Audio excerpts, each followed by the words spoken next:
Now, one of the absolute most important sweeps in the entire jiu-jitsu curriculum, when we work from bottom position, is the hook sweep, or you could call it different names.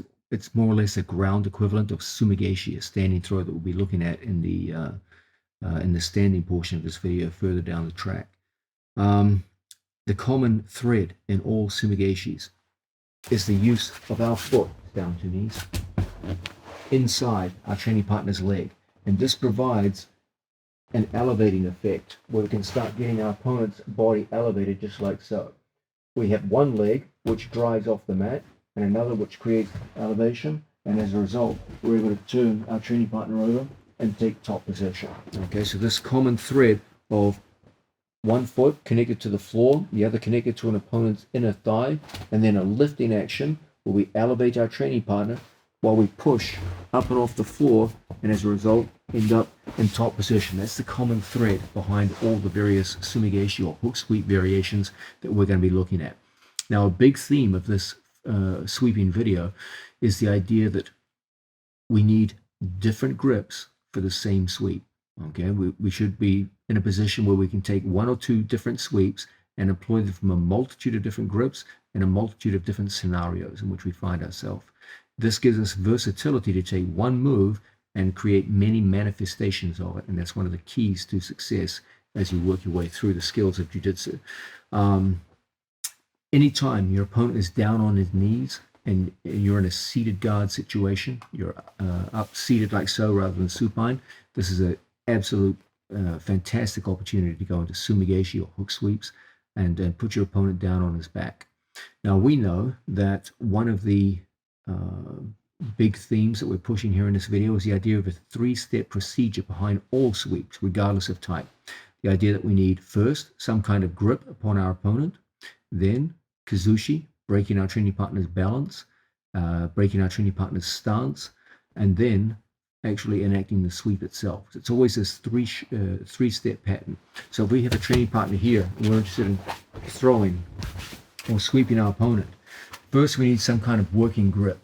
I'm going to push upon you the idea that when it comes time for sumigeshi or the hook sweep, the premier grip, there are many grips that we can employ, but the premier grip is always going to be your opponent's belt. Now, there's a very obvious mechanical reason for this. Your opponent's center of gravity is very close to that belt. And if we can get a hold of the belt, it's going to be very easy for us now to draw our training partner's center of gravity over ours. All sumigeshis involve us getting underneath our training partner's center of gravity. That's the common thread in every sumigeshi attack. So what we want is a situation where our opponent's body weight is coming forward onto us, and his center of gravity, a point located 2 inches below his navel, ends up on top of ours. The more his weight sinks back and away from me, the harder it becomes now to attack successfully with sumigeshi. But the truth is, the belt is essentially a direct form of control of your opponent's center of gravity. It's literally geographically located right on his center of gravity. So when I pull forward on that belt, even when his body is slinking back and away and his buttocks are going down to the heels, a good pull on the belt will always draw my training partner's body forward like so. So his center of gravity comes on to me. Even if he reaches out on the floor now with his other leg looking for base, we're going to have many, many opportunities from here to start taking our training partner over. Okay? So the great feature of the belt grip is that it gives us an incredibly direct form of control of our opponent's center of gravity, which is going to make it relatively simple for us to draw our training partner forward onto us. His defensive movements are always going to be down and away. We want everything going up and forwards. And that belt grip makes that extremely easy for us to start to achieve. And from here, we're going to be very, very effective. Now, when it comes time to belt grip, we have the choice of going over the arm, which is generally slightly easier to get to. And we also have the choice of going under the arm.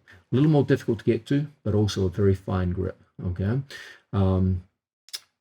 Again, whether we go under an arm or over an arm doesn't really change the fact that it's pretty easy for us, legs out, for us to get our opponent elevated up and forward, and now his center of gravity is on top of ours, and from here sweeping is going to be relatively easy. Okay, so that's always going to be our preferred grip when it comes time to attack with sumigeshi or hook sweeps. Don't kid yourself, however. It's not essential that you grab a hold of your opponent's belt. You can sweep Sumigaeshi from a multitude of different grips. Another very fine grip is a simple over back grip, where I get a hold of my training partner's scapula, just like so.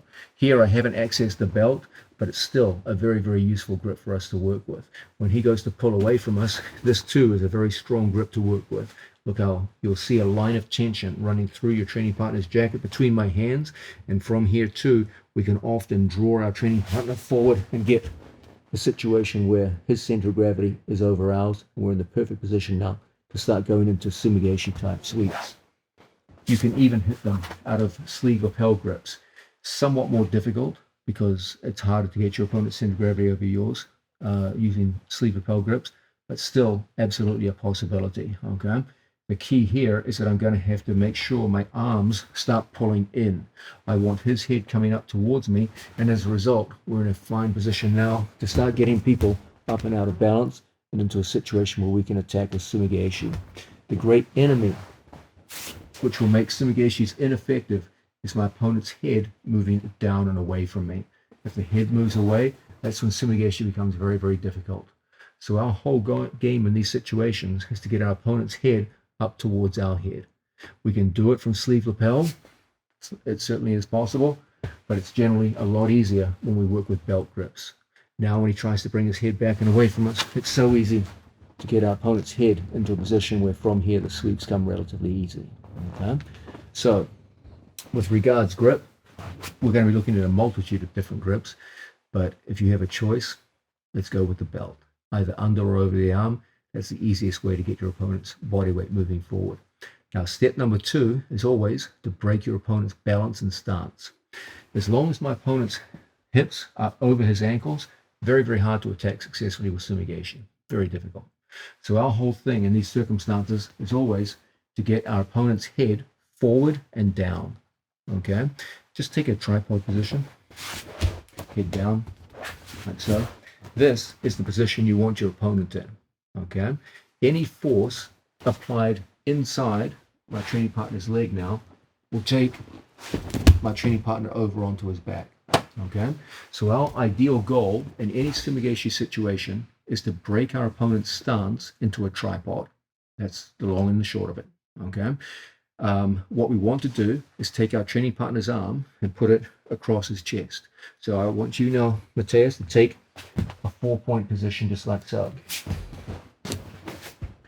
From here, take this hand and put it on your belt. Okay? If I can put my opponent into this position here with his arm across his chest and his head lower than his hips, any application of force inside his spine will immediately take him over. And that is the mechanical basis of every Sumigaeshi attack. Okay? So our goal to create Kazushi is to put our opponent into that tripod stance while we force his hand across towards his own belt. Okay, so if we work, for example, like so, look how I'm always pushing his hand across towards his own belt. Then I give a good strong pull, bringing his center of gravity forward, and I force him up into that position that we just saw. And from a situation like this, look at the small application of force inside his thigh. Creates a very, very fine Sumigaeshi action that puts our opponent down. So when it comes time to create Kazushi, we want to break our opponent's balance so that his head comes towards our head and his stance gets broken into that arm across tripod position with the head lower than the hips. Understand that if my opponent's head is higher than his hips, even if I bring his head forward, hit head high, arching your body, it's almost impossible to sweep with Sumigaeshi now. It's a very, very difficult sweep.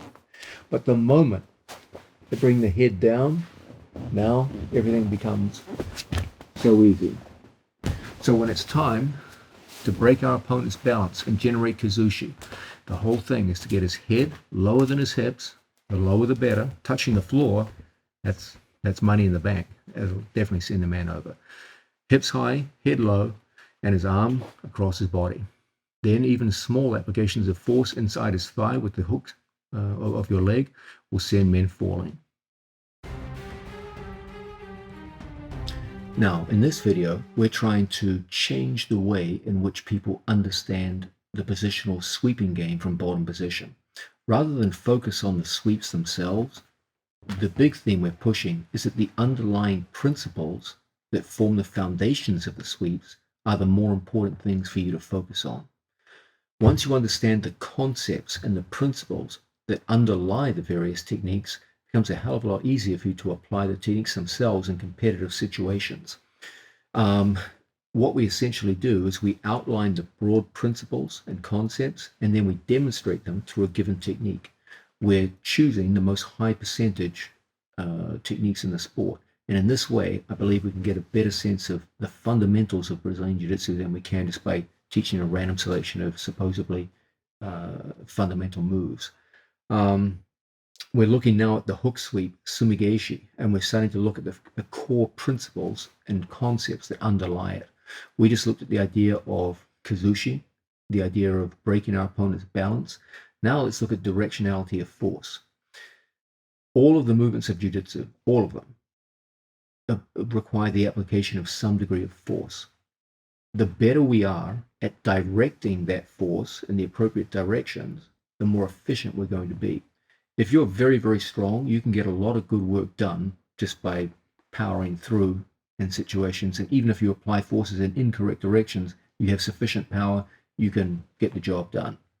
But the goal is always to maximize your efficiency. That's how smaller people beat bigger people, and that's how we can wrestle and grapple for long periods of time rather than just a few minutes.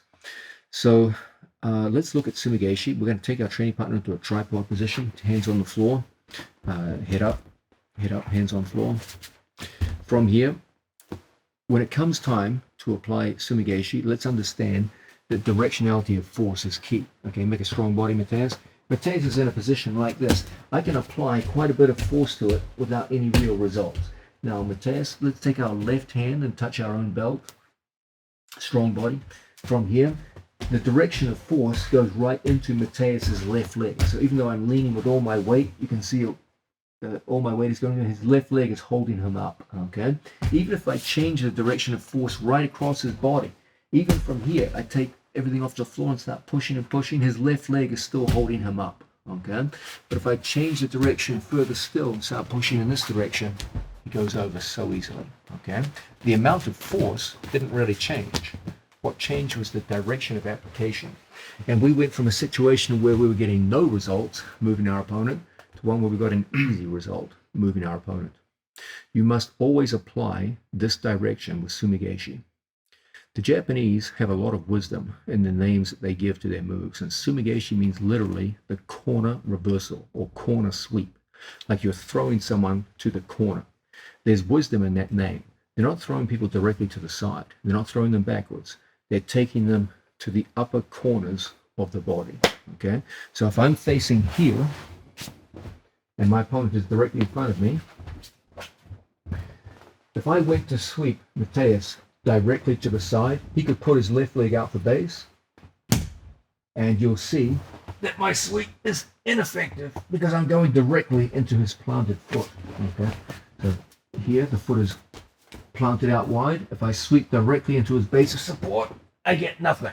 Okay, but if I take Mateus in this direction here, he can't base out with his hand because I'm pushing across the body, and I go beyond the base of support of his left foot. So as the head comes down, he goes over very, very easily. Okay, again, we took our opponent in the appropriate direction, and in the case of sumigeshi, the appropriate direction is always at that 45-degree corner over our shoulders. Hence the wisdom behind the name, corner reversal or corner sweep. Always we're looking to get that correct sense of direction. If Mateus takes a turtle position, understand that as our opponent forms a strong base in this position, each one of his limbs is responsible for a certain segment of a quadrant of a circle placed around him when it comes time to gather up stability. Imagine the head of Mateus coming out this way was 12 o'clock on the face of a clock, and coming out of his tailbone was 6 o'clock. Coming out of his left arm was 9 o'clock, and coming out of his right arm was 3 o'clock. Okay. As long as he has 4 bases of support around him, he's secure in the entire face of the clock. And this is why the turtle position is a very strong defensive position. It's good for carrying weight. Okay. But if we took one of Mateus's bases of support away, okay, this left arm is designed to create a base of support in the quadrant from 12 to 3. If he puts a hand out here at 3 o'clock, and I go on the opposite side of his body, and I try to put a pushing force into that strong arm, you can see it creates a strong base of support. Okay, put it back in. This leg here creates a base of support that covers from 3 all the way through to 6. So if he puts it out at, say, 5 o'clock, and I push into it, you can see his leg is creating a strong base of support. Okay. Now, what if I take away one limb in one given quadrant? So, for example, if I came through on my training partner and I seized his wrist and pulled it across the body, okay, still he has base in all the directions. If I pull this way, he has base with his right leg. If I pull this way, he has base with his right arm. But if I push in the direction where he's been compromised, he goes over so easily. Okay, that's always the mechanical basis behind Sumigaeshi attacks. We take away one area of the quadrant governed by my opponent's arm, and we push the arm across our training partner's belt, and then from there we apply a force in that direction. So if we have an opponent in front of us, the onus is on us to get our grips in place, and then I force the hand across. I can't go directly to the side. That's where his left leg will cover. Okay? I can't go left. That's just the wrong direction for me to work in. But the one direction I can go is in that 10:30, 11 o'clock direction. And it's from there that it's so easy for us to start taking people over and ending up in top position. Okay? So that's directionality of force as it applies to Sumigaeshi, the corner reversal. Let's always look to take our opponent over to the corner, over our shoulders, 45 degrees. If we can control our training partner's arm, push it across the body, that's the one area that our opponent can't cover in terms of basic support. And as a result, the one area where we have to apply the least force to get our opponent down to the mat. Okay, now let's start going further into our study of the hook sweep, Sumigaeshi. This next principle we're about to look at is one of the most important when it's time for you to start applying this move on resisting opponents in competitive situations. This is the principle of Ken-Ken. Now, you're probably asking at this point, what the hell is the principle of Ken-Ken? There are many times when we go to throw people or sweep people against resistance, and especially knowledgeable resistance, that you have to apply forces for longer periods of time and in changing dynamic situations in order to get the move to work. Sometimes when you demonstrate a move, it all just looks so easy. You know, you just go through the move, he's not resisting, you throw him over, it all looks good, the audience goes, wow, and it all looks nice. Then it's time to actually apply the move in sparring, the guy's resisting now, and it feels like it's impossible. And if you just perform the moves in the basic fashion in which you demonstrate them, it often is, because the other guy knows what the move is, he knows what the counters are, and they often stymie you. Ken-Ken is the idea that when it comes time to actually sweep or throw people in real life, in randori and live training, sparring situations, you've got to be able to apply forces for longer periods of time, and you've got to be able to move and change direction as your opponent moves and changes direction. In standing position, we often see this with throws. So, for example, if I have an overhook on my training partner, he's around my waist, and we come in and score a working grip on our training partner, and we attack with uchimata, okay? You could just throw immediately, spread your legs. We could just immediately just throw with uchimata, just come in with one motion and just throw your opponent down to the mat, okay? But more likely what's going to happen is we're going to employ the Ken-Ken principle, where we hook into our training partner's leg, I hop in towards my training partner, and as my head and hand go down, I maintain a hopping action. so that as my opponent resists the throw, I start hopping towards his other foot, like this, and we drive him down to the mat. So a series of small hops changes the direction of the application of force and enables me to overcome resistance. It's much more rare to see just a beautiful, powerful throw than it is to see these ken-ken variations, where you hop after your opponent, a small series of hops to put the man down to the mat. We often see the same thing in other throws, such as a sotogari. When we lock up with the training partner, it's relatively rare for us to come through and just sweep away our training partner's leg as we get taught to do in the beginner's class. Typically, the situation is typically one where we go through on a training partner, we make a hook and we hop around the corner, and it's from situations like this that we start taking people down to the mat. Okay, so this idea of hopping into a leverage position is the mechanical basis of ken-ken. Our point is simple. Demonstrations are one thing. Throwing someone for real is very different, and usually it doesn't look quite as pretty or quite as easy as it does in the demonstration situations. So what we need is a mechanism where we can follow our opponent's body and keep applying forces for longer periods of time, so you can actually put someone down. And this action of hopping and following your opponent's movement, or ken-ken as it's referred to, is critical for your development. Let's look now at how it applies in the case of sumigaeshi, down on the floor as a sweep from guard position. I'm going to demonstrate it solo first and then on a partner. Okay, in Jiu-Jitsu 101, we get taught sumigaeshi, and we take our opponent over, and in one fell swoop, we sweep the guy over, we end up on top. Then you get a guy who's resisting you, and it feels like it's impossible. He's got good skills.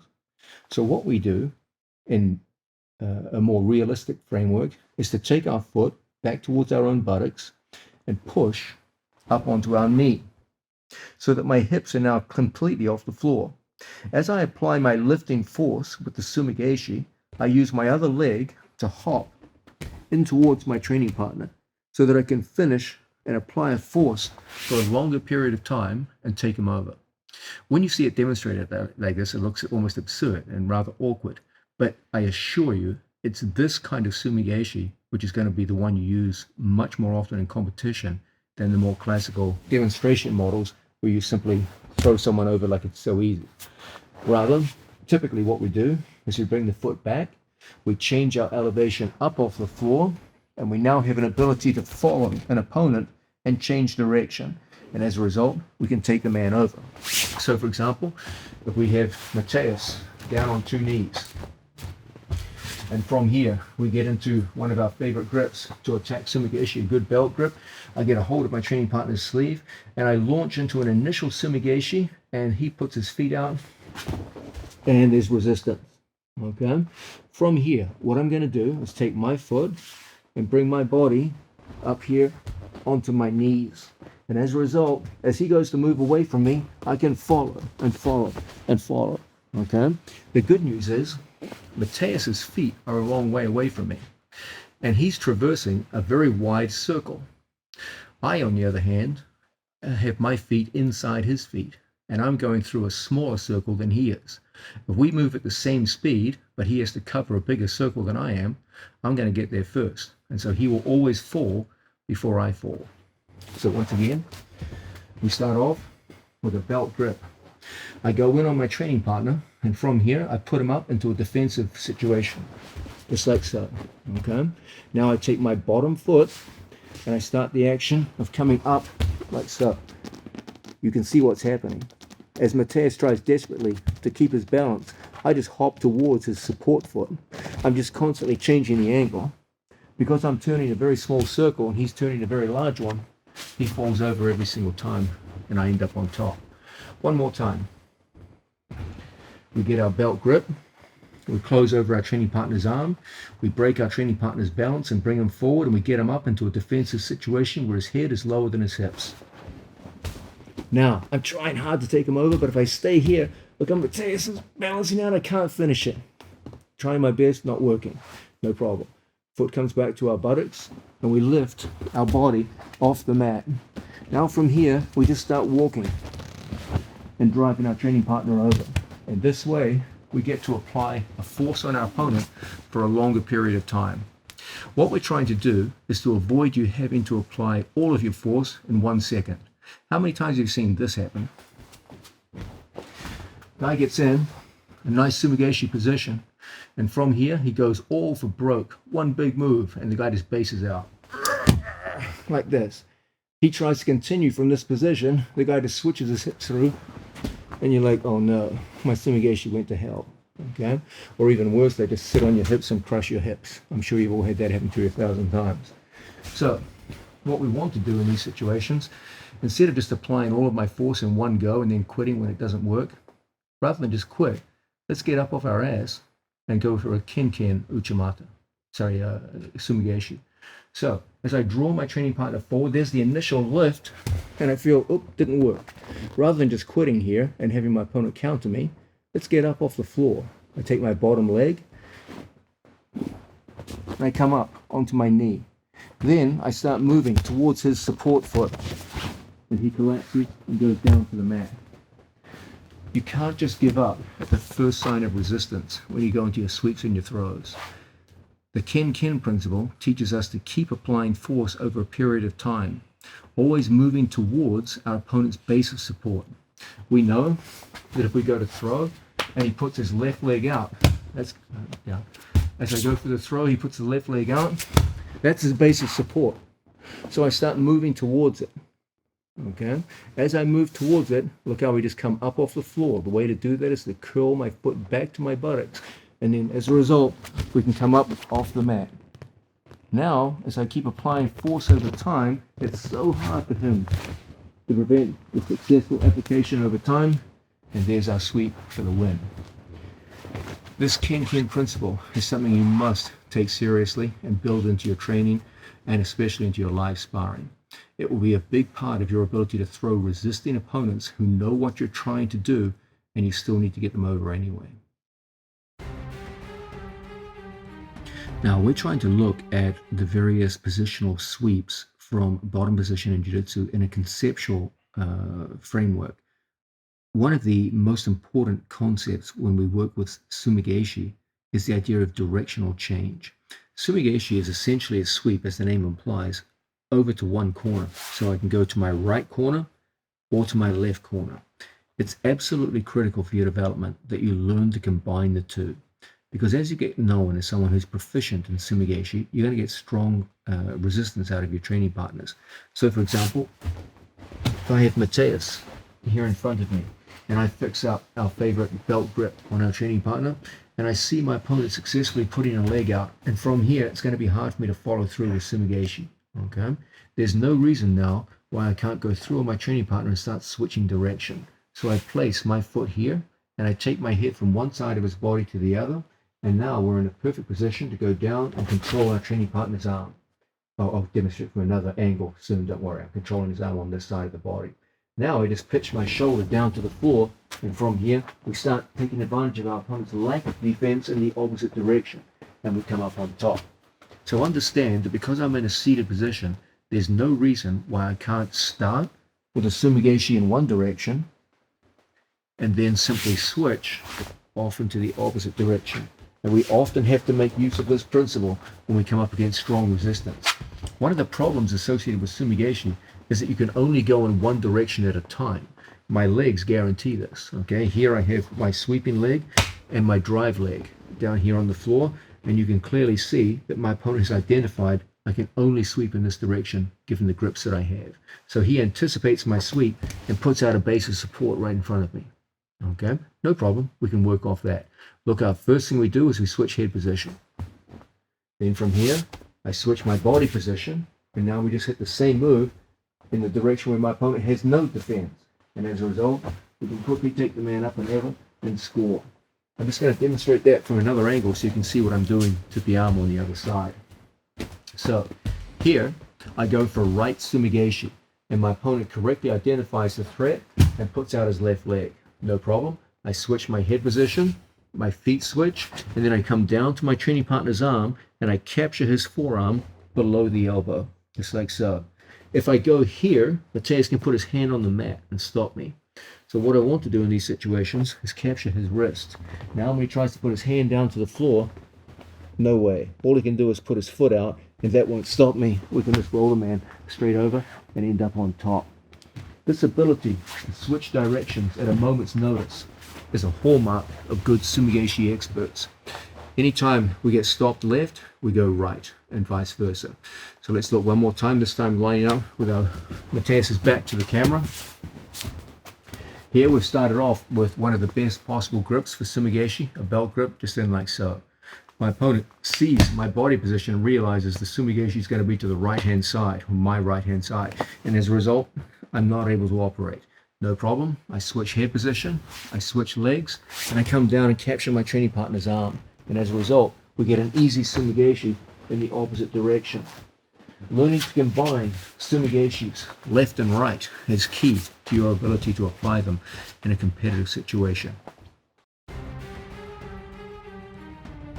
Now, we're looking at the idea of the hook sweep, Sumigaeshi, as one of the absolute most foundational moves that we must learn from open guard situations where we're seated and wanting to sweep our opponent over and take top position out of bottom position. We've looked at some of the foundational principles and concepts behind Sumigaeshi, the idea of going from one side to the other, the idea of kazushi, the idea of where to grip, etc., etc. Now let's start looking in a practical sense how we're going to apply this in a competitive sparring session, how we're going to take someone who doesn't want to be swept and put them over on their back and start scoring. First thing I want to look over is the idea of accessing your opponent's belt. I was at pains to point out that the belt is probably the single most effective grip with which to work with Sumigaeshi. It gives us a direct control of our training partner's center of gravity, makes us able to pull him towards us, gets his head down low and his hips up high, and as a result, we can turn that man over and start sweeping people. Now, an obvious question is, how are you going to get a belt on someone who doesn't want you to get the belt? Okay, let's take a lesson coming out of standing position and then start to apply that lesson down on the ground. Now, belt grips are not only very good for sweeps down on the floor, they're also very good for many standing throws. The problem is, it's not always easy to go over my opponent's back and get into a belt. If we're both in stance here, it can be very risky for me to start reaching haphazardly over my opponent's back and reaching for belts. We can often end up getting in hot water doing this. So a method which is commonly seen to access our training partner's belt from standing position is for us to employ a cross grip on our training partner. I'm standing with my left side forward. I'm going to take my right hand and I'm going to pull off a cross grip. My hand goes inside my training partner's hand so that when I pull, I access my training partner's belt very, very easily. And then from here, we can go into the various forms of throw which come out of this position. Okay. A key element here is the idea of height. Okay, if my opponent is relatively upright, I have to reach tall and to get towards his back, and that's an enormous risk on my part. Even just mechanically, forget about the tactical problems involved, I can't reach over a tall person's back and access the belt. I have to make them shorter. And the way we do that is by going through on our training partner, putting our hands inside, and I bring the height of his head down so that I can access his belt very easily. Now we've got a hold of our training partner's belt, straight to base. From here, now we're in a position where it's going to be easy for us to throw out of this situation. Okay? Now, we can use this exact same principle down on the floor. I want to access his belt over the shoulder, but clearly because I'm sitting and he's kneeling, there's simply no way for me to access his belt over the shoulder under these circumstances. We've got to get his body broken down. And a simple way for us to do this is to go inside and take that cross grip that we just talked about. With my hand on the inside, anytime I go to pull from my training partner now, we're going to be able to access the belt. And as a result, we're in perfect position to go to work. So the same movement pattern that we so often use in the standing position works just great down on the floor as well. So once again, we're working here. Look how I go through and I take a cross grip. I make sure my hand goes inside his hand, my wrist inside his wrist, so that when I pull, we open up everything into a situation where we can access the belt. When I go to grab the belt, the optimal place to grip is slightly off to the side, close to the oblique muscles, rather than right in the center by the spine. This gives us an excellent pull that brings his head forward and down. Remember, the further his head is away from us and the more the head goes up, the more difficult it is to apply Sumigaeshi successfully. So our whole thing is to get his tail up and his head down. We get a hold of our training partner's sleeve and we're always looking to push the hand towards the center. Even if he's locked to me, I don't care about that. As long as I'm pushing inwards, everything is fine. What I can't do is let a hand go to the mat. A hand on the mat is probably the single most common cause for failed sumigeshis. So just so long as we keep the hand off the floor and the elbow getting pushed in towards the center line, we're going to do just fine. Now from here, we start taking our training partner up into the air, and we're in the perfect position now to start sweeping people. With his head down and hips high, it's going to be pretty easy for us to start moving across the mat, coming up off the floor and putting this man down into his back. So once again, accessing the belt, the sumigeshi. Here we are, working this like so. Look how we go through and cross grip. With my wrist inside his, it's going to make it very easy for us now to make a good strong pull that immediately exposes his belt to me. Now from here, even when he goes to pull away from me, it's pretty easy for us now to fold our legs into the classic sumigeshi position, and now we're ready to operate. Even as he goes into full resistance mode and starts putting legs out, head up, all those things that people like to do. Look how now we use the center of gravity controlled by his belt to bring the head down, the hips up, and from here we're ready to play. And we just walk him straight down to the mat. Another classic way to access the belt. From here in front of my training partner, we go through, we get that same cross grip strategy that we looked at previously. And this time, we take a foot to our training partner's knees. My hand goes on the inside, we push out our training partner's knee. And as a result, it's very easy for us to access the belt. This too is a highly effective method. Now we go through, lock up our training partner in the usual fashion, hips up high. We're in the perfect position now to start walking our training partner down to the mat. So once again, this time from a slightly different angle. As before, we go through on our training partner, we get the cross collar grip just like so. My hand inside his wrist, and then my foot on his knee. Makes for an easy breaking of balance, and as a result, we're in the perfect position now to start driving our training partner forward, putting him down to the floor. Another excellent way to access the belt is to change levels on our training partner. Often in these kinds of situations, I'll take a straight lapel grip, just like so, and we'll brace on our training partner here, pushing, shoving, and creating a kind of a push-pull reaction. Now I'm going to heist and come up to a knee, and as a result, we can quickly go over the top and secure our training partner's belt. Now we simply fold our foot through underneath our body and come down to the hip, so that by changing levels up, we got to the belt quite easily. Now we're in the perfect position to start driving our training partner over and getting the finish we want. Once again, changing levels to access the belt. We start off with a straight grip here. This gives a strong push-pull ability on our part. It makes it pretty simple for us to turn our body side on and then come through and access our training partner's belt. Now as my head comes in, I just fold and set. We've got the belt we're looking for. If he tries to pull away from us now, it's so difficult with that belt grip in place. The hand pushes in, the legs come up, and as a result, we get a nice turnover straight down to the mat. So those are three very simple and very effective strategies to get to that precious belt grip over our opponent's shoulder and into a strong attacking position. Alternatively, we might want to go under the arm to get to the belt. A nice strategy for this is to take a cross cuff grip on my training partner, just like so. I give a good strong pull across the body, and I go through and I access my training partner's belt right in here. Now, as he breaks my grip and pulls away, guess what he's left me? A grip underneath his arm that accesses my training partner's belt. And once again, we're in the perfect position to bring everything across, take our training partner up into the air, and from here, not a difficult thing to take our training partner over and sweeping. So once again, demonstrated from a different angle. I have an opponent here in front of me. I go through, I capture the wrist and cross cuff. I pull everything across and I access the belt. He breaks my grips and pulls away, but leaves me the belt that I wanted. As a result, it's pretty easy for us now to go down to the floor, get that man up in the air, and down we go with sumigeshi. Another excellent strategy for getting under the arm to the belt, especially when people take high grips on you, up here, just like so, is just to take our training partner's arm and just pull his wrist over my shoulder, just like so. And then from here we go through and we get the grip we wanted. Now, he tries to pull away from us, so difficult. And as a result, and nice sumigation down to the mat. This works particularly well against anyone who's interested in high grips. As he comes over the top, it's a pretty simple thing for us. Take a tricep sleeve grip and take everything over the top. Now from here, we go through, access the belt, and now the sumigashi come easily. One of my favorite strategies for accessing the belt is just to work with a front belt grip, where I take my hand right in front and just grab right in here. When he goes to pull away, it's shockingly difficult. You can just draw people right back in. Now, right from the sleeve grip, we take our opponent over.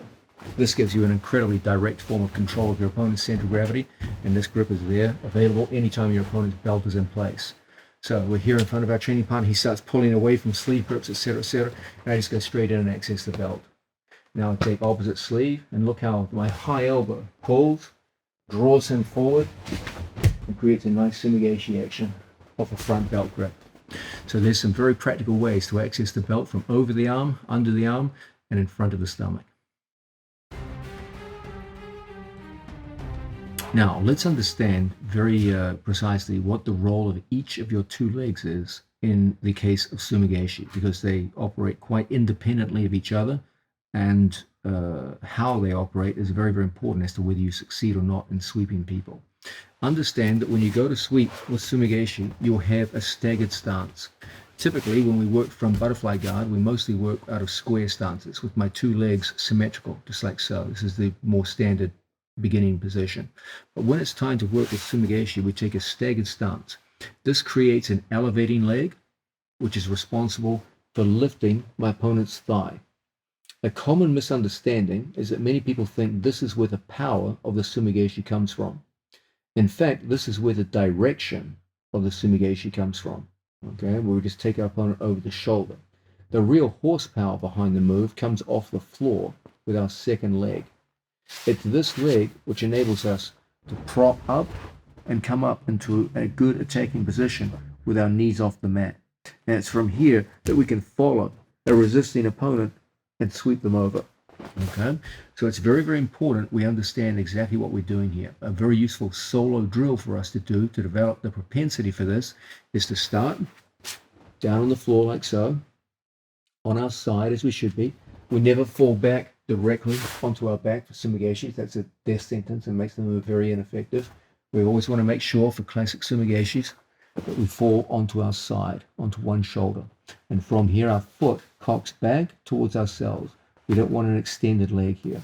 The foot comes back, my toes and the ball of my foot go onto the mat, and it's that which, as I lift with my left foot, my right foot drives me up onto my knee. Don't have your foot dead on the floor. Always your foot actively engaging with the mat. And as I start pushing, my whole body comes up off the mat. So only the ball of my foot and my right shoulder is on the mat. From this position, when we apply the elevation leg, you're going to sweep a lot of people over. Okay? Try to avoid coming to an elbow and sweeping from this position. There are sweeps where we do it, but not sumigashi. Okay? Make sure there's always a commitment down to one shoulder, like so, with our elbows in close to our body. And from here, the foot brings our knee up onto the mat. That switch from ball of the foot to the knee is what takes people over and onto their back.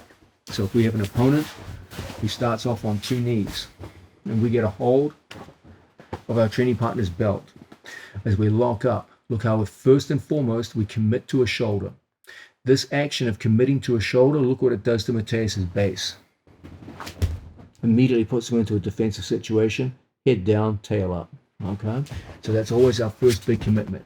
Look what happens if Mateus doesn't put out his leg for support. Just the action of falling onto my shoulder already puts him in a very, very sweepable position. Only a tiny application of force now will put him over. Okay, so Mateus has to spread his base. He has to put his legs out into a tripod. So step number one, commit down to the shoulder. Once we've got that belt, down to the shoulder we go. And we do all of our work from this position. Now from here, my foot comes back towards my buttocks and takes me up onto my knees. Then from here, we start that walking action that enables us to follow our opponent's evasive movements and put them down to the mat. So, getting our legs to work in unison. First, we access the belt. And we come in on our training partner, we draw him forward and look out in this position. Shoulder first, coming up, and over she goes. Okay. A good way to practice this is to freeze halfway through the move. You won't do this in competition for obvious reasons because you lose a lot of your ability to impart momentum into the sweep. But what I encourage you to do is to perform the move drilling without momentum. So only mechanical perfection and good directionality of force will take your opponent over, rather than just the momentum of your body. You can always add momentum in later on. So what I like to see my students do when they drill is take the man up and stop. From this position, now only perfect mechanics will get him over.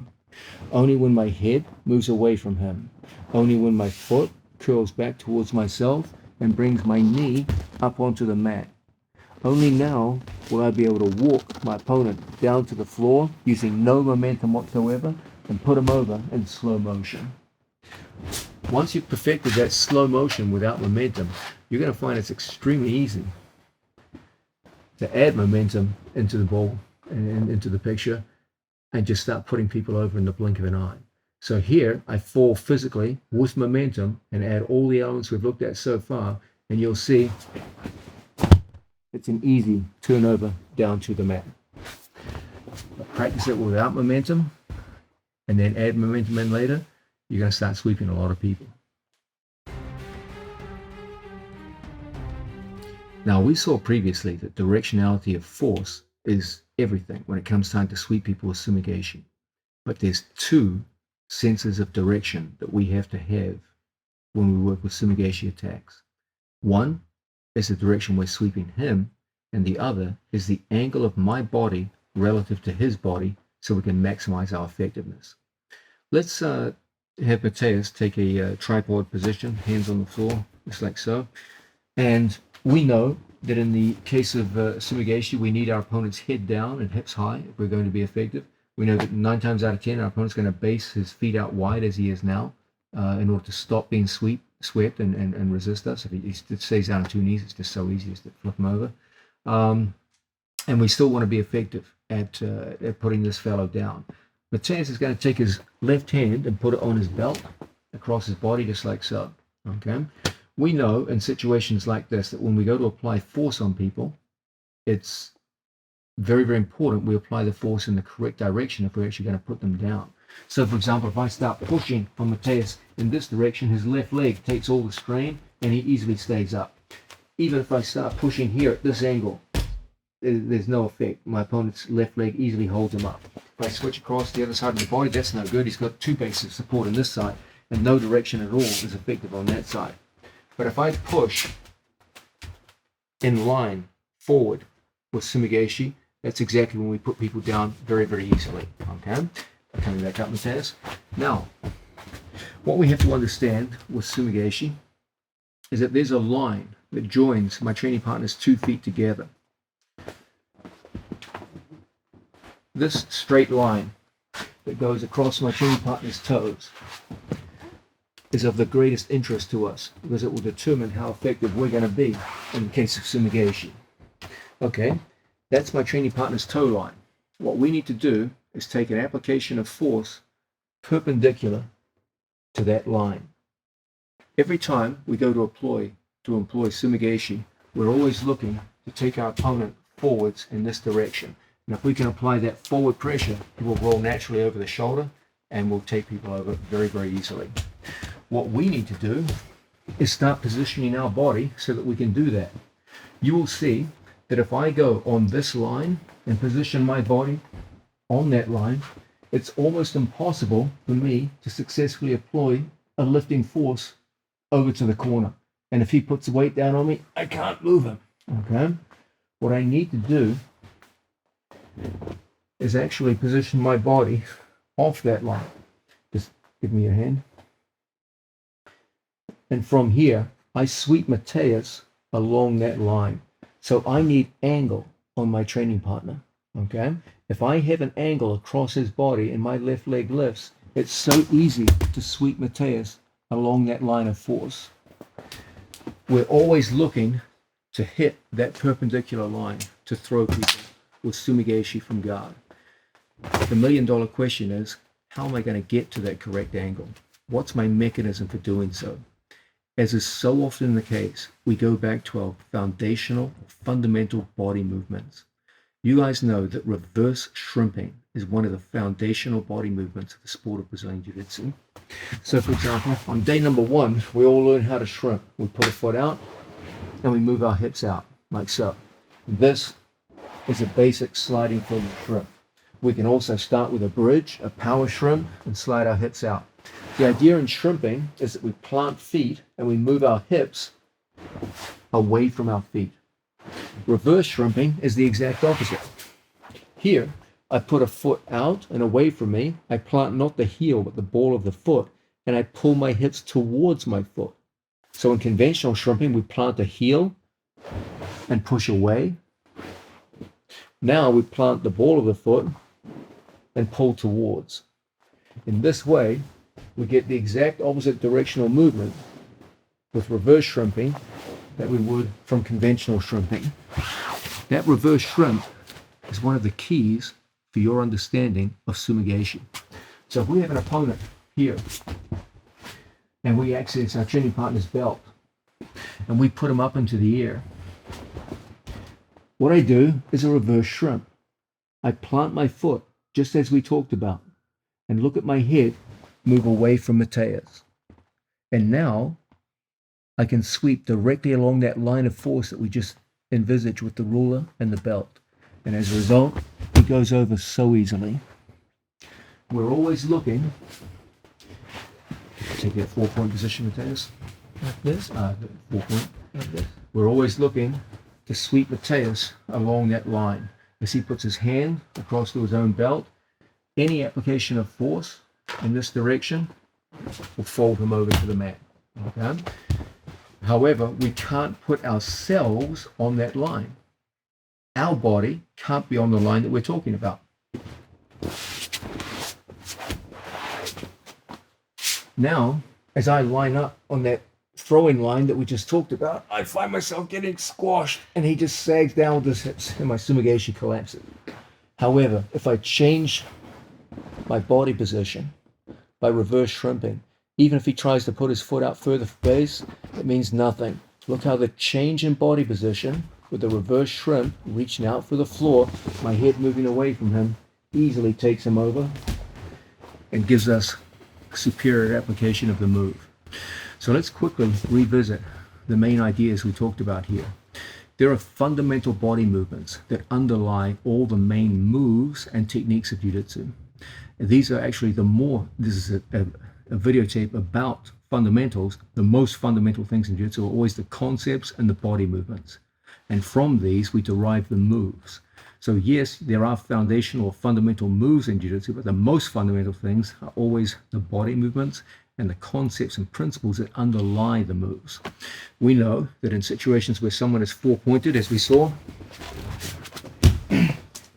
there's a line that joins his toes, and there's an intersecting line halfway through that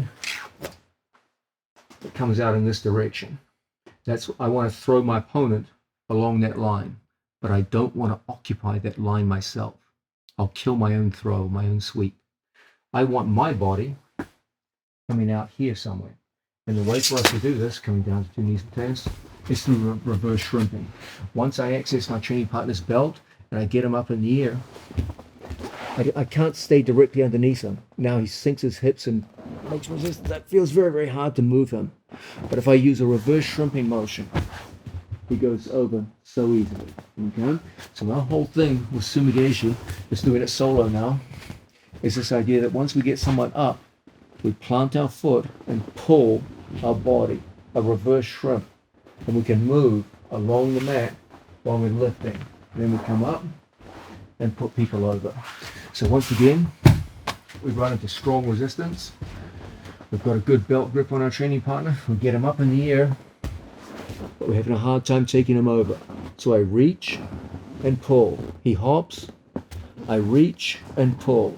He hops. And look how I can follow Matthias's movement until my knee comes off the floor and we end up with a beautiful sweep down to the mat. So the action we're always looking for. I've got my leg on the floor. I've got my elevating leg like so, and I start reverse shrimping. While I'm reverse shrimping, I'm lifting until we come up and actually put the man over. So one more time. First, we access the belt. It's typically done cross gripping and coming through for the belt. We lock up. Now, we get our shoulder down to the mat. We never try to lift like this. This is hopeless. Always the shoulder comes down. Now, I reach and reverse shrimp. He tries to follow me. And it's so hard for my opponent to prevent getting knocked down. Everything starts with that commitment to the floor. The commitment to the floor takes me down to a shoulder. It creates an elevation leg and a leg connected to the mat. And that leg connected to the mat enables us to reverse shrimp and start putting even the toughest opponents down to their back. So once again, belt grip. Once again, hand on my training partner's arm, making sure that his hand never gets to the mat. That's always going to stop us in our tracks. Now I commit to the shoulder and get him up in the air. Now, reverse shrimping. And even as he follows me, it's so hard to prevent being taken over and put down onto his back. This is one of the key elements to your understanding of Sumigaeshi, and one of the things that will make you very effective next time you're sparring and wanting to sweep big, strong opponents down to their backs. Now, sometimes when you get thrown a mountain of technical details on a given move, there's a natural reaction we all have where you're looking at yourself saying, how the hell am I ever going to remember all of that under stress? Okay, this guy's coming at me as hard as he can, and you're telling me to remember 10 different things and apply them in a sequence. How am I ever going to remember this? Okay, and sometimes it's useful just to be given a broad and pretty simple piece of advice that takes all the technical nuances we've looked at and puts them into a very simple directive which you can apply under stress and get the move to work. If there was one little catchphrase or piece of advice that I would give someone who was nervous about applying Sumigaeshi, or maybe wasn't confident with it and was struggling to remember all the details that we've been through, it's this. Whenever you go to apply Sumigaeshi, look where you want your opponent to land. That's very important, so I'll say it again. You go to apply the move, take your eyes and look where you want him to land. Whenever you do this, the mere act of looking where you want him to land will automatically, without you even having to do anything about it, get your body moving in the correct directions for the sweep. Okay, so let's have a look at how this simple principle comes into operation. Once we get our grips upon our training partner, and we come through and we get the preferred belt grip and sleeve grip, just like so. Okay, there's a natural tendency we all have to look at our own handiwork. Okay, and that screws things up. As Matthias goes into his defensive tripod here, if I'm looking at him, it means my body is not extended and I'm in the wrong position, the wrong angle to sweep. But if I straighten my body out and I physically look where I want him to land, you can see what's happened. It's changed the angle, changed the alignment, and put me in a mechanically far better position with his head low and his hips high. I've broken his mechanical position. And now all that's required is completion. I just push off my bottom leg as we always do and come up to a knee, and then from here we finish with a beautiful sweep down to the mat. This simple directive takes all of the advice that I've given you and crystallizes it into a single sentence which you can remember easily under stress and get your Sumigaeshi working in a fairly short period of time. So once again, we start off, as always, we're trying to access the belt. Okay, the two best pathways to the belt will always be the cross collar grip and the sleeve cuff grip. Now he'll take his arm back around the waist. We lock up just like so. Okay, so from this position, I come down onto my shoulder. He goes into the normal defensive apparatus of tripoding, like so. If I'm looking at Mateus and he drives into me, look how hard it is for me to finish from here. Okay? But if I take my body and I physically look where I want him to land, everything's going in my favor now. Now it's just a matter of coming up off the floor, driving, and ending up in good position. I'll demonstrate that from another angle. In a situation where we have a training partner here, right in front of us, we're interested in going in for Sumigaeshi attacks. We lock out, access the belt, and from this position, look how we go in, down to our shoulder. From here, I'm struggling to take the man over. He's hopping on his base and I'm struggling. My head is too close to his. But the minute I start looking where I want him to land, that's where we come up and over and end up with a beautiful Sumigaeshi down to the mat. Using this simple insight will make a big difference in your performance of Sumigaeshi in a very short time. Now we're looking at, in some detail, at the practical applications of Sumigaeshi, or the hook sweep, from variations of butterfly guard. If there's one hallmark of highly effective jiu-jitsu players who have a favorite move, which they often employ, it's this. They can take that favorite move and employ it off multiple different grips and multiple different setups. So one move, many setups, many grips. You should be able to get a hold of your opponent in any way, shape, or form. And if you can get some kind of working grip on them, you should be able to use your main move to put that man over and put him on his back in the case of Sumigaeshi. So it's very, very important we always practice with different grips and different setups. Now, we understand at this point that the basic three-step pattern of all guard sweeps always holds true. You got to get a grip, you got to break your opponent's balance or stance, and then you got to actually employ the sweep. So it's always that three-step pattern. It's critical for us that we now practice the skill of multiple grips, same move with Sumigaeshi. Okay.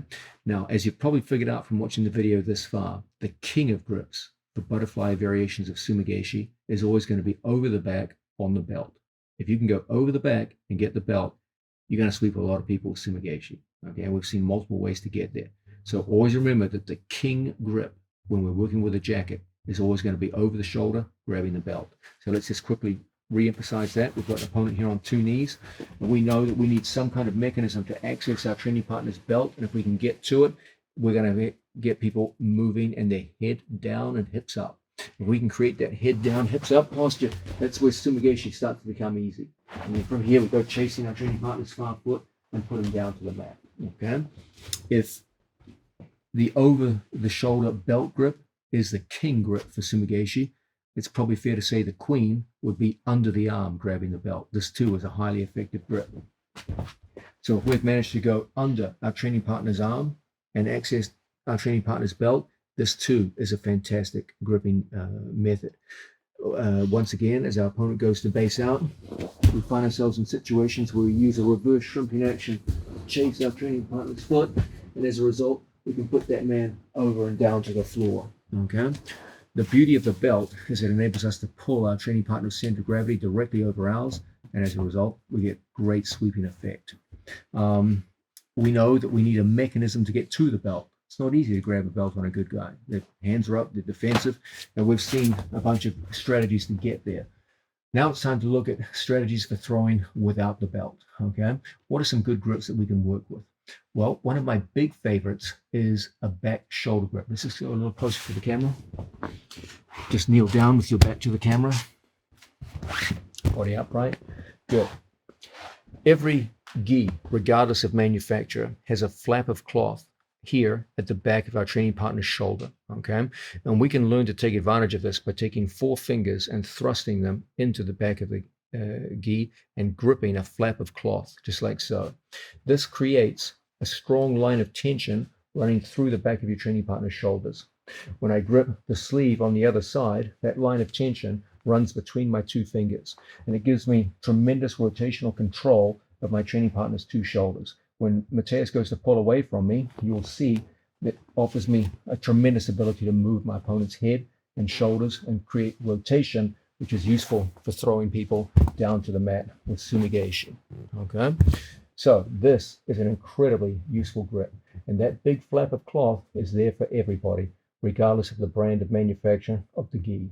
Okay, the way we use it was we throttle it like a motorcycle. So as he puts hands on me and we grip, as he tries to pull away, I just get that throttling action, and as a result, we can start taking people out of balance. So this is an incredibly useful grip for sumigaishi. Okay, why would I use such a grip? Well, I would use it because I can't get a hold of my opponent's belt on every single occasion. Some guys do a great job of defending the belt. They know that it's a strong grip for sumigaishi. They know you've got a good sumigaishi. They're going to play patty cake with their hands and make it hard for you. The beauty of shoulder grips is that I can employ them at a distance so that we don't necessarily have chest-to-chest contact with my training partner. When I get my opponent's belt, we're chest to chest. Here, that may well not be the case. We're just gripping up like so. Now, from the situation, my second hand goes in and gets a hold of my training partner's sleeve, and we start an action of pushing the hand across and making a strong body. And from here, look how I pull and I draw my training partner forward. As always, we commit our shoulder to the mat. I want his head coming towards my head, his head low and his hips high. And as a result, we can start taking people over with sumigaishi actions. Okay? Is it as strong as the belt grip? No, but it's strong enough to put him over, and that's all that counts. Okay? So once again, we go through, we pull our training partner forward, and I cannot get all the way over and access the belt. I generally recommend the climbing method of gripping. The easiest grips to get in terms of distance are always cuff grips, like so, and lapel grips, straight, cross, etc. Okay? The easiest way to get to the lapel is always the 2-on-1 lapel feed. I never just go straight to a cross grip. I always use one hand to open and feed the lapel grip in like so. Okay, so these are 2-on-1 lapel feed. One hand opens, the other goes in and makes a grip. And then from here, I start pulling and I get to the back of the shoulder. Once I access the back of the shoulder, I go forward with my head. I get a hold of my training partner's sleeve on the opposite side, and now we're in the perfect position to bring his head close to my head. This will create a strong pull in the direction of the sumigaishi and put him up into that familiar position that we've been looking at all day, and as a result, he goes down to the mat. Okay? Understand that whenever we have a grip that we're interested in employing, it's relatively rare, it's not impossible, but it's relatively rare that we go directly to the grip that we want. Okay? Always, we're looking to get a range of grips to build towards the grip we actually want. So I want the back of his shoulder, but I don't just naively go to the back of his shoulder. He's going to stop me with his hands. Okay, and I'm never going to get there. So what we like to do is we go to the easy grips first, and we climb his body, and we climb to the grip we actually want. So this grip is easy to get. Okay, when he tries to snap this grip off, I pull and I access the second grip that I want. So he thought I was gripping left-handed. It's not my intention. That's just a means to an end. As he goes to break a grip that I wasn't even interested in, the real grip comes here. Now I release. Now he goes to break this grip, and then we get the grip we really wanted on the back of the shoulder. And so you see there were 3 grips to get the grip that I actually wanted. Okay, I went 1, 2, 3. 1, 2, 3. Now in a live situation, this might all be very quick. Okay, but it's there nonetheless. Using the climbing method has a bunch of really important lessons involved. One is the idea it creates kazushi. Okay, if I just go here, there's no kazushi. I didn't break his balance, didn't break his stance. But when I go here, I've broken his balance and his stance has been broken. And as a result, the grip I really wanted comes easy. Okay, you must get into the habit of multiple grips to get to the grip you really wanted. It's it's not rare, but it's not often that you just go directly to a grip. Your opponent has to be pretty naive for that to occur. At World Championship level, you're not just going to come out and make a grip on someone. They're going to be fighting you every step of the way. So as a general rule, we're looking to go through and use a range of grips to get what we want. Okay. Once we've got it, now it's time to go, because you're not going to hold this grip forever. He might well put hands on and start snapping the grip off and breaking the grip. So once you get a grip, delaying and procrastination don't make things any better. It's time to go. So 1, 2, 3. Now from here, I lock up on the other side.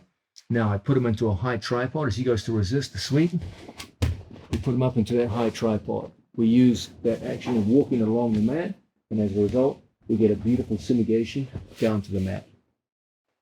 Okay, so the back of the shoulder grip is one excellent possibility. Now another great possibility is a lapel grip. A lot of people mistakenly believe that you can only sweep people with sumigation when you're chest to chest. That is absolutely not the case. You can sweep a lot of people without chest to chest contact.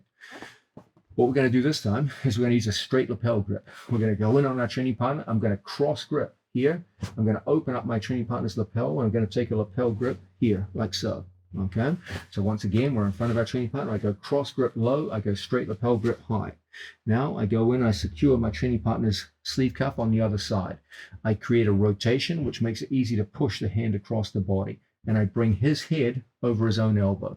Even as Mateus goes to pull away from me, it's not an easy thing. Look, I pull the head over the elbow, then my elbow transfers high. My elbow goes from low here to high. And then as he reaches out with his feet, as always, we reverse shrimp along the mat and put him straight down to the floor. Once again, we've got an opponent here in front of us. I go through, cross grip. 2-on-1 lapel feed gives me what I really want. The straight lapel grip, just like so. Now, even if Mateus goes to break my grip, look how I get a hold of my training partner's sleeve cuff. I pull his grip off and I turn my hand palm up. As a result, we're able to cross his head and elbow together, and my elbow starts going high. I commit down to my shoulder, as we always do, and Mateus commits up into a high tripod, as he always will. I put my foot along the mat, and as a result, we're able to go forward and into a beautiful sumigation. One more time from a different angle. We're here in front of our training partner. I go through, cross grip, straight lapel grip. I go through, cuff grip, everything goes across the body like so. Now I commit down to the floor, just like this. From this position, I reach, turn, and find myself on top of my training partner. One more time from this angle. We go through, from here, straight lapel grip. Gives excellent control of the head and shoulders. He goes to pull away from me. It's not an easy thing. Okay, I take a cuff grip on the opposite side. Now from here, we commit down to a shoulder and get our man up in the air. As Mateus tries to hold his base, we reach, we start popping, his posture collapses, and we end up in perfect position on top of our training partner. So this too can be an incredibly useful grip for us to work with. Some other useful grips.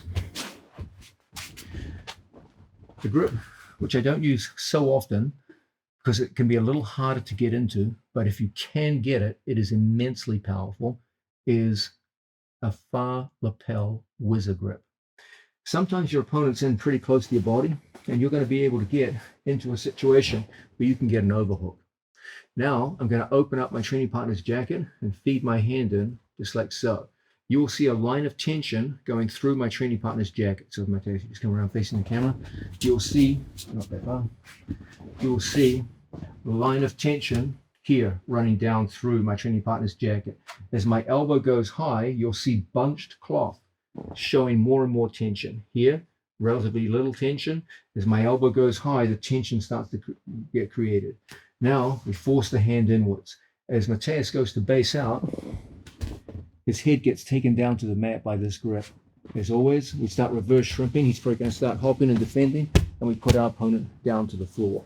So this too is an incredibly useful grip. Not so easy to get, but if you do get it, it's arguably the strongest grip of them all. So once again, we give a quick pull and we draw our training partner's arm in, and as a result, we're able to go through and around to a whizzer type situation. Now, my elbow goes high. As a result, tension starts to go through my training partner's jacket. If he reaches out for the floor, won't be easy because we've got our cuff grip in place. We lift and push across the body. Now I commit down to the mat. As he tries to hop and defend himself, it's so difficult because we're always reaching along the mat and taking our opponent over.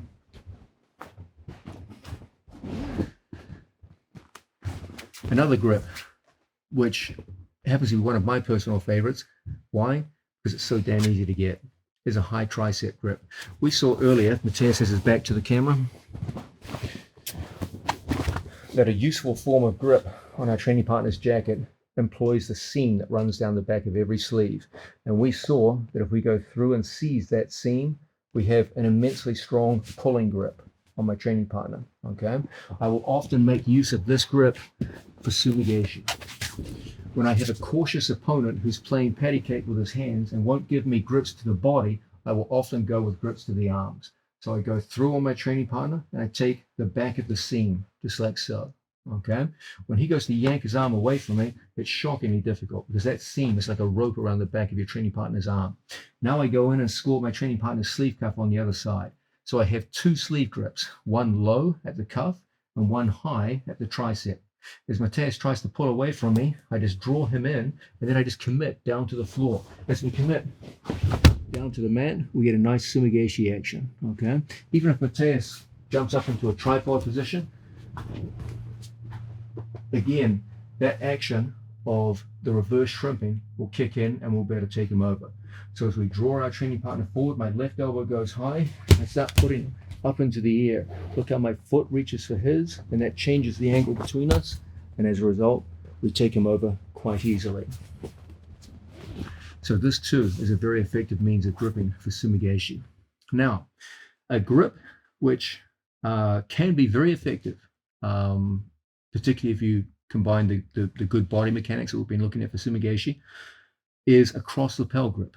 Now, you guys know from previous videos that cross lapel is one of the absolute best grips that it's arguably the best grip for general guard play, for general movement and play from any guard position when we work with the gi on, okay?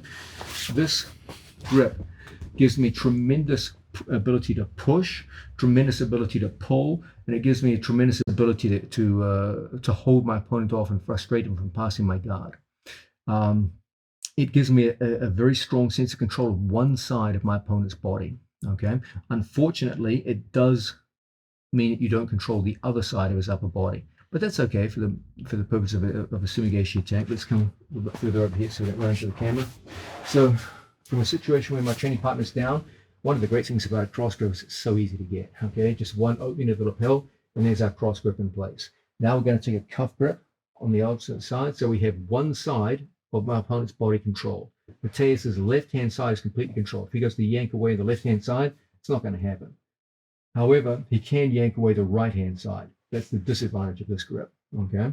But often you've got an opponent who's square onto you, and this grip can be very, very useful. As before, we're going to commit down to a shoulder. As before, we're going to focus on bringing his head as low as possible and his hips as high as possible. And the way we do that is by committing down to a shoulder. So everything comes in close. I like to get a recoil effect when my body and head come in close to him, and then everything just springs back. And as a result, we get a nice sumigashi action, even when he tripods out, okay? As always, with every sumigashi, I want to take his hand and punch it across his body. Because every sumigashi, just to get 4-point position, hand on the belt. This is really the position you always want to get your opponent into for every sumigashi, okay? Where the hand goes across the belt and your opponent is head low and hips high. And this means that even the smallest forces forward will collapse your opponent down to his back, okay? So once again, cross grip situation. We're here in front of our training partner. He's hand fighting, guard fighting, hands up. From here, from here, we just go straight on through and we get the cross grip that we're looking for. Now I go over the top and fix up my grip. Now it's all about the commitment, make a strong resistant body, the commitment of my shoulder to the mat. I get him up into a high tripod position. From here, it's so easy for us to take him down, okay? So this cross grip is also a very, very useful means of operating. Every so often, I will sweep from alternative grips outside of the ones I've just shown you. It is possible, for example, to hit sumigashis out of double cuff grips. It can happen. It's not a particularly good grip because you don't have access, direct control of your opponent's head. And we know it's all about bringing the head down. But there will be spontaneous situations where from seemingly unpromising grips, you can actually put people over, provided all the other mechanics of the sumigaeshi are good enough. Okay, so say for example, Mateus is on 2 knees here in front of me, and I've just got double cuff grips. Okay, and he's interested in breaking the grips and pulling away, etc., etc. Every so often, it's worthwhile just to try a sumigaeshi, even though I have no direct control of my opponent's head, no ability to bring the center of gravity over the top. It might be that in a push-pull situation, I push into him and he pushes back, and that's exactly what I need to take the man over for sumigaeshi. Okay, that will be as you gain an experience and tactical awareness. When you feel a push-pull, you may be able to hit your opponent with sumigaeshi even from suboptimal grips. But as a general rule, I encourage you to have one grip that controls your opponent's head and one grip that controls your opponent's sleeve. Okay, preferably down by the wrist. Okay, because why? Go back to the 4-point position. Hand across. We always need the folded hand across the body, and we always need the hips high and the head low. This is the basic mechanical principle behind every sumigaeshi, because it means that even the smallest forces, here I have a single finger in Mateus's belt, will put him down. Okay, so as a general rule, we want to be able to climb to the belt, because pulling on the belt will bring the hips up and the head down. That's always going to be the king of all grips. Okay, and from here it's so easy for us to reverse shrimp along the mat and start putting people down to their back. Failing to get a hold of the belt means we've got to go for substitutes. I generally recommend grips that have some degree of control of your opponent's head. Okay, so for example, lapel, cross lapel, back of shoulder, high tricep. These all enable us to bring the head forward and down. And at the same time, there has to be a hand pushing his hand across. Okay, it's these combination of things. Even when Mateus goes into a high tripod and starts resisting very strongly, hopping, etc., we can just follow with a reverse shrimp and put someone down effortlessly from any grip. Remember what your ideal is. Your ideal is to be able to take one move and employ it from a multitude of different grips, even grips that don't seem particularly promising. If there's one hallmark which distinguishes an expert of a given move from a neophyte, it's this ability to take one move and make it work out of any grip that he gets a hold of. My ideal for my students is to create situations where they have a favorite move and they can literally lay a finger on someone, regardless of where the fingers are placed, they'll hit that move on them. That's how I want you to be with sumigaeshi or the hook sweep. So yes, there is an ultimate or king grip, the belt. Okay, if you get that, you're going to start sweeping people very quickly. But I should be effective from just getting grips on people and being able to work. I should, if I'm truly a master of sumigaeshi, just be able to put hands on people and start sweeping, even with a seemingly unpromising grip like this. Just cuff and back of tricep. And when you get to a situation where even when your opponent is resistant and making things tough, when you can just grip someone and throw from any grip that you want to employ, means you're getting good at the move. So here we are, we're here in front of each other, looks unpromising, there's no chest-to-chest contact, but in one motion, I just make my grips and sumigaeshi as a result. Okay, that's the ideal I want you pointing towards. But those are my favorite attacking grips for sumigaeshi in order of importance. Always the belt is king, but if you can't get the belt, don't worry, you can still be highly effective with your sumigaeshi. Now, we've been looking at the idea of all the precise mechanics behind a good sumigaeshi or hook sweep. It's going to make you effective in a competitive setting with someone who doesn't want to be swept, how to put them over on their back anyway. We've also looked at a whole range of different grips that we can employ. Now I'm going to touch on a subject that's very dear to my heart. Whenever you meet someone who's really a master of a sweep or a throw from standing position, there's one characteristic they all seem to have. They can literally come out, touch you, and throw or sweep you in the blink of an eye. It's as though they just literally grip and go. And it's a stunning effect. Okay, if you're standing with a world-class judo player, they come out, they literally just touch your jacket and bang, you're staring at the ceiling, flying through the air. It's a truly impressive quality in a combat athlete, just to be able to grip and attack. And this is something I want you working on from your earliest days in the sport. Yes, of course, it's important that you drill and be mindful of all the minor technical details that I've shown you. But your ultimate goal is to be able to just grip and attack in an instant, to be able to literally just get a hold of your opponent and put them over in the blink of an eye. So let's quickly just look at this, how it might work in a situation where someone's down on 2 knees in front of me, and my opponent has hands up and we're just working spontaneously like so. What I'm going to do is I'm going to start with my 2 hands inside my training partner's hands, okay? As the hands come out, I'm just going to quickly come up towards my training partner and just snatch a grip, just like so. Everything happened in a heartbeat. I positioned my head and I trapped my opponent's arm in such a way that it's going to be difficult for him to put a hand on the floor. This is not a controlling gi grip.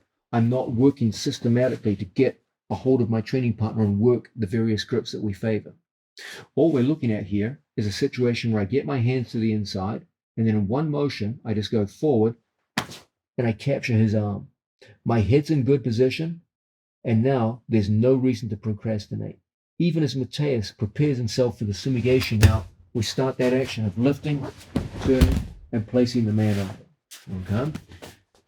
This is a sense in which truly you just grip and attack on your opponent. So here we've got an opponent here in front of us. We're interested in the various aspects of the game. He's fighting my grips, taking my hands off, etc., etc. And then I just see my opportunity. I just go straight inside my training partner's arms, bang, catch. Even as Mateus goes to pull away from me, we just send the man up and over and into a sumigation. Okay? This is the ideal I want you moving towards. So as we work with our training partner, look how I can just go straight through and catch. We want a grip where I can just push the hand inwards. Okay? And if I can get the hand inwards, we're ready to go.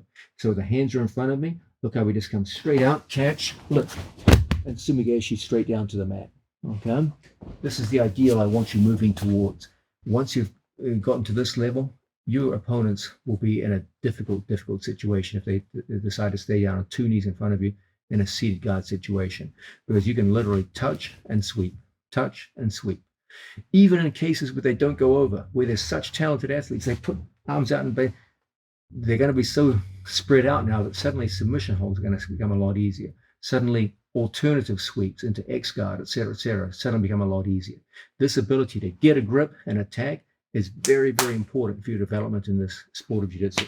So one more time, we're here with our training partner. We're playing the usual kind of game, pulling, he's breaking grips, pulling away from me, etc., etc. Then I just see my opportunity. I position my legs first. I lean my head forward towards them, and in one motion, we go in and catch. Okay? As soon as we get that catch, everything goes and over, and we've got a beautiful sumigashi as a result. Okay? So that's the idea of grip and attack, an ideal that I want you aiming towards in the long term once you feel you've mastered all the other elements that we've looked at so far. Now, if there's one thing that's going to screw up your ability to throw someone with a nice sumigashi out of butterfly guard, it's this: a hand on the floor.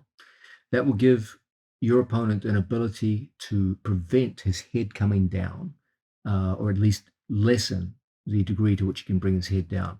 And that's going to make sumigashi considerably more difficult. Pretty soon, your opponent's going to figure out this is a good reaction on their part. Plant a hand and prevent the sweep. Now, that doesn't mean they're safe, because there's many follow-ons from there that you can now go into submission holds, leg locks, all kinds of things, but that's more for further down your development. But you have to be able to deal with this common problem, a posted hand on the floor, because believe me, it's going to happen a lot. So we have to have an effective countermeasure to this commonly seen problem. So I'm going to work this out of a belt grip, which is the grip that I want you focusing on the most for your sumigashis. Okay, we know that if we have a hand inside his hand and I take a cross grip, I'm always going to be able to go through and access my training partner's belt. Okay, now ideally, I should always be looking to get a cuff grip on my training partner and then turning my hand up so that I can push his hand across the center line. And as a result, sumigashi is pretty easy. But what's ideal and what actually happens in competition are usually two different things. So let's look at a situation where Mateus beats me to the punch and gets his hand down to the mat. Now you can see what the problem is here. Now his hand is planted in the exact line of direction that I need to make Sumigeshi work. Okay. We know that Sumigeshi literally means a throw to the corner or a sweep to the corner. And he's planted his hand exactly in the corner that I need to be effective. Then when I attempt the sweep, he goes into a tripod, and as a result, I'm not able to be effective. That planted hand has killed my Sumigeshi. Now the head starts to rise, and it's hard for me now to sweep. So what am I going to do? I'm just going to take my foot to his foot and reverse shrimp. Even as Mateus makes his body strong and resistant, we're just going to sweep him right over his own hand. Okay? Once you figure this out, a lot of failed Sumigeshis are going to become successful Sumigeshis. It's a beautiful counter to a common problem. You should know in my teaching in New York City, I am a huge proponent of Sumigeshi as the basis of our open guard game. This is true all the way up to black belt and beyond. This is not just in the fundamentals class. Sumigeshi, both with and without a gi, is without any question our go-to positional move from open guard. And so we play with it a lot. It's ideal for anyone who's interested as you go further into jiu-jitsu, into leg locks and other fascinating aspects of the jiu-jitsu game. So we spend a lot of time working on Sumigeshi. In fact, I would believe it would be fair to say we probably spend more time on Sumigeshi variations than all the other sweeps and guard position put together. That's a little extreme, but you can see how much value we put in it for both gi and no gi training. So we often run into the problem of the planted hand. And it's especially prevalent for us because a big part of our training is no gi. And as a result, it's even easier for my opponent to pull away from wrist grips. Let's say, for example, I had an overhook here going no gi and I had a wrist grip, and he just pulls out and plants his hand on the floor. So we see this all the time in our training. So what we're always looking to do to get around this, even as the hand plants, is we've got to change the direction of our own body. His hand is carrying all of his weight, so you're not going to move his hand. Okay. Once I get Mateus up into the air, it's going to be very hard for me to move the hand. Okay. He plants hard on the floor. It's not how I can move it. So what I do is I immobilize it. I don't let his hand move anywhere. I don't let it go forward. But it's not like I can push the hand along the mat. But I change my own body position. So even if Mateus's hand goes out forward, all I do is I just change my body position. And we do that through reverse shrimping. And over he goes. Okay, so the great problem of Sumigeshi, the problem of the planted hand, is always overcome through reverse shrimping and changing my body position. I can't change the position of his hand, but I can certainly change the position of my body. And the way we do it, I'll just demonstrate solo in the test, is we have that planted hand, I reach out, and I reverse shrimp. Do you see, guys, how body movements are the true foundation of jiu-jitsu? It's the body movements and the concepts that are the real foundation. The moves are layered on top of those. Okay, so when you talk about fundamentals of jiu-jitsu, the real fundamentals are body movements. And as you probably guessed by now, shrimping is one of those. Reverse shrimping, again. So as we reach out along the floor and we reverse shrimp, we simply change our body angle. His hand position doesn't change, and as a result, we can easily toss the man over. So a Sumigeshi that might be stopped completely by a planted hand can become successful. Here, I've done a good job of getting to Mateus's belt. But Mateus has done a good job of getting his hand to the mat.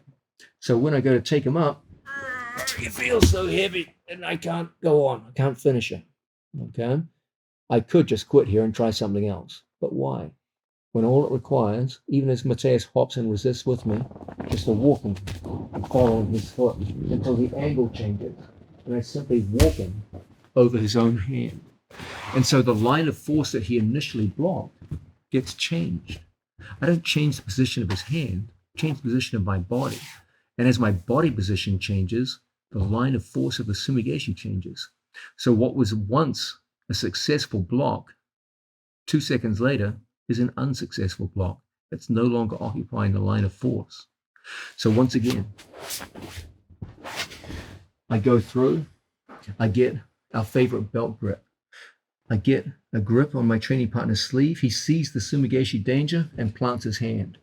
He's planted his hand intelligently along the line of the direction of force, so that if I attempted a Sumigaeshi here, he will definitely stop me in my tracks. Even as the hand comes out all the way here, he stopped me. So now I just start changing the direction of the Sumigaeshi. As he starts hopping with me, his hand's not moving, and as a result, he gets swept over his own hand and down to the floor he goes. And so this is the solution to the great problem of the planted hand, a problem that you will have to deal with a lot as you master the great sweep Sumigaeshi. Now, you'll remember from earlier on in the video that a big part of this open guard video is the idea that there are certain mechanical operations that we can perform upon an opponent which make the task of sweeping them from open guard significantly easier. One of the most important of those was the idea of double directionality, where we use one of our legs to lift an opponent and force him to base out with his foot as a base of support. And then we use a second leg to cut away that base of support so that we have one leg lifting to the right and another leg cutting to the left. This creates a very strong coupled force that quickly turns our opponent over and gives very dramatic sweeping results, which can make you very, very effective down on the mat. So let's look at a situation where we work on butterfly guard. We use a pretty standard method of going into the Sumigaeshi. We take our hands here like so, we get a cross collar grip, we pull and we expose our training partner's belt behind the back, just like so. Now from here, we get our head in position here, and we get a hold of our training partner's sleeve. So we have the belt and sleeve grip ready to go. As always, with the Sumigaeshi, your opponent really only can base out with the leg on that side because you're controlling the hand here through the gi. As I commit down to the floor, he has to go up into a tripod position in order to save himself from being swept. My goal is always to use this belt grip to get his forehead on the mat. If I can get my opponent's hips significantly higher than his head and his forehead on the mat, most of the time I can sweep my opponent just right from here. Okay? Typically we do it by pushing off the bottom leg. We use the bottom foot to pull our body closer and realign our body and sweep. But there's always that guy. He's just got a very good base of support here. Sometimes they hop on the foot so that as you go to lift, they hop and hop and hop, and you're like, can't get this guy over. No problem. Whenever we see this, we just put the sole of our foot and contour it around our training partner's ankle, so that as my left foot lifts, my right foot will cut away the one base of support he has. Typically what I do in these situations is I use my left foot to lift so he goes into a hop. And as he starts hopping, his foot becomes weightless. That's what I'm looking for. So as the left foot lifts, I just cut away my training partner's base of support, and as a result, we end up in top position. So once again, all the usual prerequisites of Sumigaeshi are there. Whenever we can, we try to access our training partner's belt. We do that by cross gripping, and there's the belt ready to be taken. The reason I like the belt grip so much under these circumstances is because it enables us to get our opponent's forehead down towards the mat. If his head stays upright and his body posture is backing away, it's very, very hard to lift with the Sumigaeshi. But when I use that belt grip, by placing my own shoulder down on the floor and bring his forehead down towards the mat, we bring him up into a situation where the hips are high and the head is low. And it's from here that it becomes easy to sweep. Look how I reach with my foot and I find his foot, so that as I lift, he starts that hopping action. That's what we're looking for. And just sweep away and end up in good position. So once again, cross grip, expose the belt. Control our training partner's sleeve cuff. Commit his forehead down towards the mat by using the belt grip and force him into a high tripod defensive position. Then from here, we reach out with our foot and find his shin and ankle.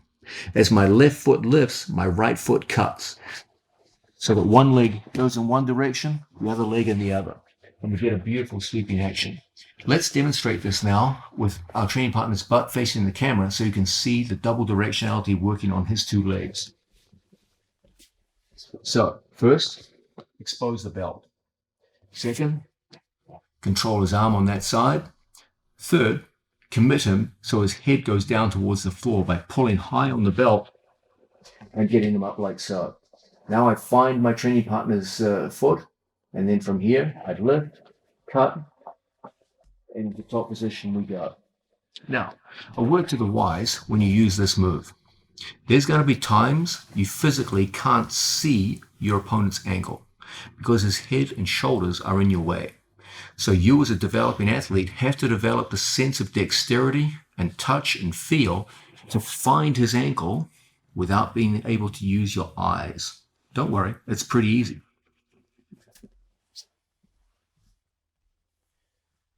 We get to the belt, we lock in, and we put him up in the air. I physically, from my point of view, I cannot see his ankle because his shoulders and back are in my way. So what I do is I come out and I feel for what I want. Okay? Learn to use your foot with dexterity, rake it back, and there it is. You can feel it. Contour your foot like a hand around his shin. Don't just clumsily put your whole leg out here. That's not the idea. Use the sole of the foot. And just as a hand grabs an ankle, so too your foot contours around his shin and ankle, so that it grips his foot like a hand. If he tries to move his foot away from me, it's gripping like an ankle pick. And then from here, look how the left leg lifts and the right leg cuts. And as a result, we get an excellent result. Understand that as much as possible in the sport of jiu-jitsu, you want to use your feet like hands. If we have an opponent standing over us, when I go to grab my training partner's foot, I don't just grab any old fashioned. If I want an ankle pick, I contour my hand around his ankle. So when he goes to step back and away from me, it's very, very difficult. Okay? I'm using my hand to contour around the Achilles tendon. So it forms an effective hook. When he goes to pull away, no way, it's mine. Okay? So too, when you attack with your feet. Don't just put a klutzy foot out and hope for the best. Make sure you contour your feet. They should curve around and make good contact with your opponent and lock it in place. So if we're here working sumigaeshi, look how I don't just clumsily reach out and hook with my whole leg and hope for the best. I come through and I actively hook and contour around the front of my training partner's shin. You can see my foot curve around the curvature of his shin, so that when we lift, we form a beautiful connection to the leg and enables us to pull our body up and into top position. This is a great way to use that double directionality principle, which forms part of the heart and soul of good upper body sweeps from Butterfly Guard.